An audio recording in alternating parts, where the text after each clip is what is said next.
Hello friends, అందరికీ నమస్కారం. Friends, ఈ వీడియోలో మన యొక్క ఆంధ్రప్రదేశ్ రాష్ట్ర వ్యాప్తంగా ఉన్నటువంటి మహిళలందరికీ ఊహించని శుభవార్త అయితే వచ్చిందండి. సో మహిళలకు సంబంధించి మన యొక్క రాష్ట్ర ప్రభుత్వం రూ. 18,000 మరియు రూ. 13,000 విడుదల చేసేందుకు ఉత్తర్వులైతే జారీ చేసింది. సో ఎవరెవరికి డబ్బులనేది ఏ తేదీ నుంచి రాబోతున్నాయో పూర్తి వివరాలు తెలియజేస్తాను. వాటికి సంబంధించినటువంటి కొన్ని కొత్త మార్గదర్శకాలను విడుదల చేసిన నేపథ్యంలో ఈసారి చాలామంది అర్హత ఉండి కూడా డబ్బులనేది పడకుండా ఆగిపోయే ప్రమాదం ఉంది. సో కాబట్టి ఈ యొక్క కొత్తగా మార్చినటువంటి అర్హతలేంటి, వీటికి సంబంధించినటువంటి సమాచారం అంతా కూడా క్లారిటీగా ఎక్స్‌ప్లెయిన్ చేస్తాను. దయచేసి వీడియోని మీరు స్టార్టింగ్ నుంచి ఎండింగ్ వరకు ఎక్కడా స్కిప్ చేయొద్దు. పూర్తిగా అయితే వీడియోని చూడండి. అలాగే ఈ వీడియో కింద ఉన్నటువంటి బ్లాక్ కలర్ సబ్స్క్రైబ్ బటన్‌ని క్లిక్ చేసి పక్కనే వచ్చే బెల్ సింబల్‌ని ఆల్ పైన ట్యాప్ చేసినట్లయితే ఏ చిన్న అప్డేట్ వచ్చినా సరే మిస్ కాకుండా అందరికంటే ముందు ఈజీగా మీరు తెలుసుకోవచ్చు. ఇక పూర్తి వివరాలు వీడియోలోకెళ్ళి చూస్తే మన యొక్క ఆంధ్రప్రదేశ్ రాష్ట్ర ప్రభుత్వం ఎంతో ప్రతిష్టాత్మకంగా మహిళలకు సంబంధించి ఒక 2 కొత్త పథకాలనైతే మనకు ప్రారంభించేందుకు, అంటే వాటికి శ్రీకారం చుట్టేందుకు ఉత్తర్వులు జారీ చేసింది. బేసిక్‌గా మన యొక్క రాష్ట్ర ప్రభుత్వం 6 గ్యారంటీ హామీలలో భాగంగా, అంటే సూపర్ 6 పథకాలలో భాగంగా తల్లికి వందనం పథకాన్ని గత ఏడాది జూన్ 12వ తారీఖున ప్రారంభించింది. అర్హత కలిగినటువంటి తల్లుల ఖాతాల్లోకి రూ. 13,000 చొప్పున నేరుగా నగదును బదిలీ చేసింది.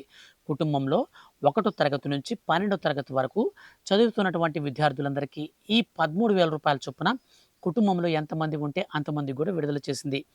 తాజాగా ఈ 2026 సంవత్సరానికి సంబంధించి 8,400 కోట్ల రూపాయలను మనకు 2026 సంవత్సరం ప్లస్ 27వ ఆర్థిక సంవత్సరానికి సంబంధించినటువంటి నిధుల విడుదల కోసం బడ్జెట్ను కూడా కేటాయించింది. అయితే ఈసారి స్థానిక సంస్థల ఎన్నికలు అనేది త్వరలో రాబోతున్నటువంటి నేపథ్యంలో మన యొక్క ఆంధ్రప్రదేశ్ రాష్ట్ర ప్రభుత్వం ఈ తల్లికి వందనం పథకానికి సంబంధించి కొన్ని అర్హతలను మార్చి డబ్బులను విడుదల చేసేందుకు డేట్ని కూడా ఫిక్స్ చేసింది. సో ఆ డేట్ అనేది ఎప్పుడో నేను మీకు క్లారిటీగా చెప్తాను.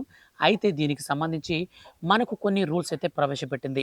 గతంలో మాదిరిగా కాకుండా ఈసారి 75% హాజరును తప్పనిసరి చేస్తూ ప్రభుత్వం ఉత్తర్వులు జారీ చేసింది.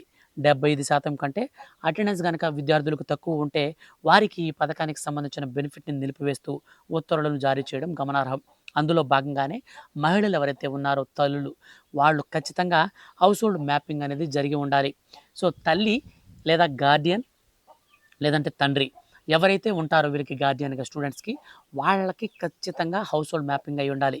సో ఏ ఊర్లో అయినా అయి ఉండొచ్చు, కానీ ఏదో ఒక సచివాలయంలో, రాష్ట్రంలో ఉన్న ఏదో ఒక సచివాలయంలో ఖచ్చితంగా హౌస్ హోల్డ్ మ్యాపింగ్ అనేది చేసుకుని ఉండాలి. ఈ యొక్క హౌస్ హోల్డ్ మ్యాపింగ్ అనేది చేసుకోకపోతే వారికి ఈ పథకం యొక్క బెనిఫిట్ అనేది రాదు. ఇక రేషన్ కార్డులో ఈకేవైసీ కూడా కంప్లీట్ అనేది చేసుకొని ఉండాలని రాష్ట్ర ప్రభుత్వం సూచించింది.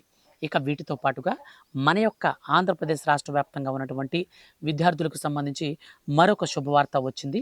ఈ శుభవార్త విషయంలో ఈసారి కూడా మనకు 1వ తరగతి నుంచి 12వ తరగతి వరకు ఎంతమంది చదివే విద్యార్థులు ఉంటారో అంతమందికి కూడా డబ్బులను నేరుగా విడుదల చేస్తారు. అంటే కుటుంబంలో 2, 3, 4 కూడా విడుదల చేస్తారు. దీనికి సంబంధించి డేట్ కూడా నేను మీకు ఎక్స్‌ప్లెయిన్ చేస్తాను. అయితే దీనికి ముందు మన యొక్క రాష్ట్ర వ్యాప్తంగా ఉన్నటువంటి మహిళలు రూ. 18,000 కోసం ఎదురు చూస్తున్నటువంటి ఆడబిడ్డ నిధి పథకానికి సంబంధించినటువంటి అర్హులు ఎవరైతే ఉన్నారో వాళ్ళకి కూడా ఒక శుభవార్త వచ్చింది. సో మన యొక్క రాష్ట్ర వ్యాప్తంగా ఉన్నటువంటి మహిళలు 18 సంవత్సరాలు నిండినటువంటి వారు, 60 ఏండ్లలోపు వయసు కలిగిన వారు ఎవరైతే ఉంటారో వారికి ఏడాదిలో రూ. 18,000, నెలకి రూ. 1,500 చొప్పున పంపిణీ చేస్తామని ఏపీ రాష్ట్ర ప్రభుత్వం హామీ ఇచ్చింది. హామీ ఇచ్చినటువంటి నేపథ్యంలో ఇప్పుడు తాజాగా విడుదల చేసినటువంటి ఉత్తర్వుల ప్రకారం అర్హత కలిగినటువంటి ప్రతి ఒక్క మహిళకు రూ. 1,500 చొప్పున ఏడాదిలో రూ. 18,000 ఒకే విడతలో విడుదల చేయాలని నిన్న జరిగినటువంటి క్యాబినెట్లో అయితే మనకు ఉత్తర్వులు జారీ చేశారు. క్యాబినెట్ మీటింగ్లో ఇక ఈ డబ్బులు వచ్చేసి మనకు చాలామందికి రావు. ఎందుకు రావు అంటే ఉత్తర్వులు చెప్తాను చూడండి. మనకు కొన్ని మార్గదర్శకాలతో విడుదల చేశారు.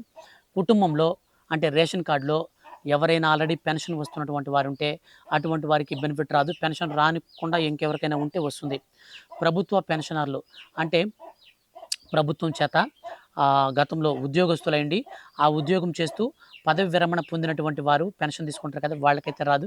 ఇన్కమ్ ట్యాక్స్ పేయర్స్కి, అలాగే ప్రభుత్వం నుంచి ప్రభుత్వ అంటే పదవులు రాజ్యాంగబద్ధమైనటువంటి పదవులలో ఉన్నవారికి, అట్లాంటి వారందరికీ ఈ పథకం అయితే వర్తించదు. ఇక తర్వాత వచ్చేసి మన యొక్క ఆంధ్రప్రదేశ్ రాష్ట్ర వ్యాప్తంగా ఉన్నటువంటి ఎవరైతే ముఖ్యంగా 300 యూనిట్ల కంటే కరెంటు బిల్లు ఎక్కువ వాడుతుంటారో వారికి పథకం వర్తించదు. ఇక తాజాగా సవరించినటువంటి ఉత్తర్వుల ప్రకారం మన యొక్క ఆంధ్రప్రదేశ్ రాష్ట్ర వ్యాప్తంగా 4 చక్రాల వాహనాలు కలిగిన వారికి కూడా ఈ స్కీమ్ వర్తించదు. అయితే ఆటోలు, మ్యాక్సీ క్యాబులు, అలాగే మనకు ఏవైతే ట్రాక్టర్లు ఉన్నాయో వాళ్ళకి మాత్రం ఈ పథకం వర్తిస్తుంది. కానీ మున్సిపాలిటీల్లో పనిచేసే వర్కర్స్ కూడా వర్తిస్తుంది. కానీ ప్రభుత్వ ఉద్యోగులకు ఈ 4 చక్రాల తెల్ల బోర్డు కలిగినటువంటి వాహనాలు కలిగినటువంటి వారికి ఈ స్కీమ్ అయితే వర్తించదు. సో ఈ విధంగా మనకు ప్రభుత్వం అయితే ఆదేశాలు జారీ చేసింది. ఈ 2 పథకాలకు సంబంధించి స్థానిక సంస్థల ఎన్నికలు అనేది మనకు త్వరలో రాబోతున్నాయి.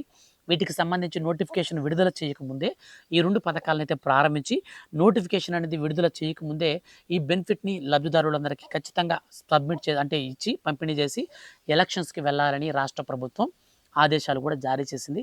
అందులో భాగంగానే మనకు మరో 2-3 రోజులు ఈ పథకాలకు సంబంధించినటువంటి ఎలిజిబిలిటీ క్రైటీరియాతో కూడినటువంటి అర్హుల లిస్ట్ అయితే విడుదల చేస్తారు.